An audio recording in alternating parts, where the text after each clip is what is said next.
like our last speaker will be Gayle Gavin, number 148. Thank you, Mr. Mayor and councillors and proponents and all the residents. Thank you for being here late all these nights. And so I think that we're going through a very exciting process here of community development and a lot of interest from the community. And this is encouraged and reflected by the community plan itself. I think now is a moment for us to, somebody said, brick by brick, change our city to being more sustainable and to creating more sustainable living. I spent quite a bit of time looking through the community plan, and section 3.11 says public engagement, that we want to build community capacity throughout the planning and development process, ensuring that the process seeks common ground and reflects the interests of the broad community. Next. It goes on to say that we want to create a governance structure and a process mechanism that will ensure that design solutions and implementation strategies will meet the needs of the community while upholding the principles of the Mount Pleasant Community Plan. I want to pause to say that I don't support this development. I don't live in the area. I was born at St. Paul's Hospital, raised at 38th and Nanaimo, attended John Norquay School and Godstone School. I've lived in all sorts of neighborhoods in the East End, and I don't think that we can import towers and podiums from Falls Creek or north side of Falls Creek and the areas where they've been implemented into our neighborhoods and communities.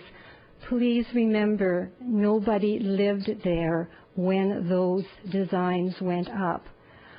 I don't live in Mount Pleasant. I'm familiar with the area. I've spent a lot of time on Main Street.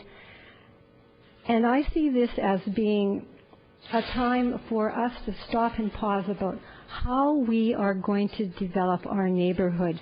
Yes, we need more density. Yes, we're getting more density. Some great things I've seen happen between Broadway and Fraser Street. I want to, at this time, have you look at the community plan and see one way to view, that one might view the intent of the plan. Under 3.4, large sites development, it says, the community supports greater use of infill opportunities over high-rise, but sees opportunities for some high-rise as well as mid-rise. That's a bit ambivalent. Now, in light of the proposal that's before us, does some high-rise as well as mid-rise mean maybe some high-rise, maybe none, maybe only mid-rise, maybe some high-rise on one side and mid-rise on another? Does it mean both on each? Next, please. It could be reasonably expected from those words that this site would receive a different treatment. It says at 3.41 under large site development that for the purpose of achieving more open space, less paving, better connection to the street, and important public benefits, we could pursue additional height and density in selected locations. And that is one of these. This location, one of 3 locations. Next, please.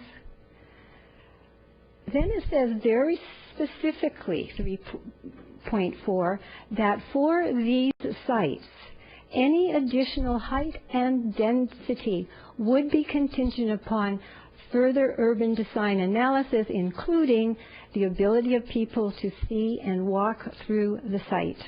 That's not going to happen here. Next, please. These are some pictures. They come under housing. Would you go to the next slide, please?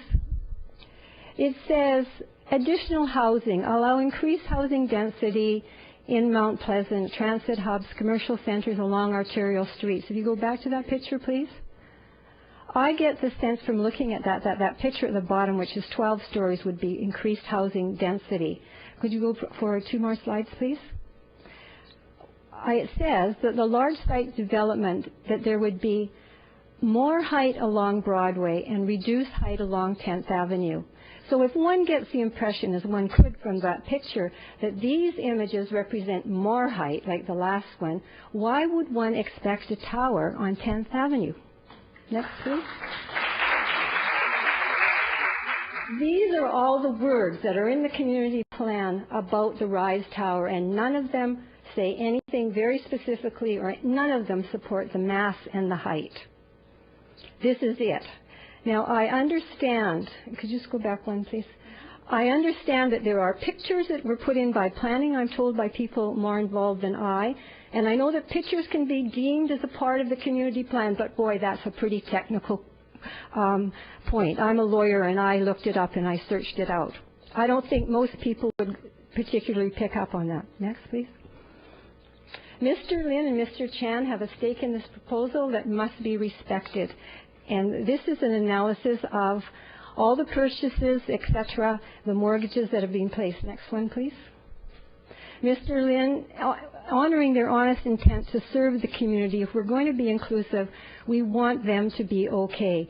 And their situation is, as I see it, that their property is now assessed at $17 million, that they paid, or people paid, $10 million for it, and there's a $14 million mortgage running at 8%. Wow.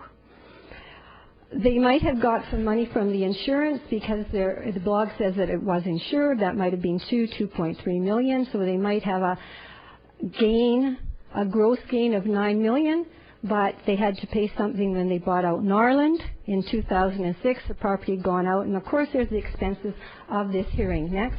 So, Ms. Gavin, I've given you some extra time given the technical glitches, but need you to wrap up. Thank you. So for a little levity in your entertainment, I'll play the economist. I figured out the square foot ratio that they're asking for increase if we went under the current zoning. And you can laugh, I said $100 profit a square foot. That would be about $12 million. If we went with their present proposal at 100, it would be about $26 million. Next, please. So one of the things that's really encouraging to me, because the community plan says the overarching goal of this review is to improve representativeness, diversity, trust, and creativity in neighborhood decision making. Next. So this is going to be your last slide. This is your couple minutes over time now. That's okay. So this, I suggest that this application and these public hearings are just the beginning for that goal, that overarching goal.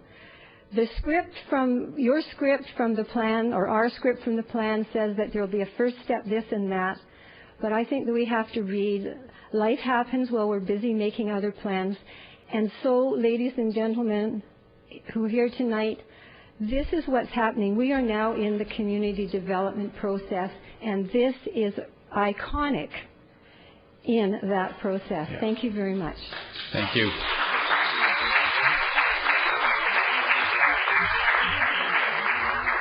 Thank you. And you can email that to mayor and council at vancouver.ca if we missed the slide there due to timing. Thank you very much. Thank you for coming to speak.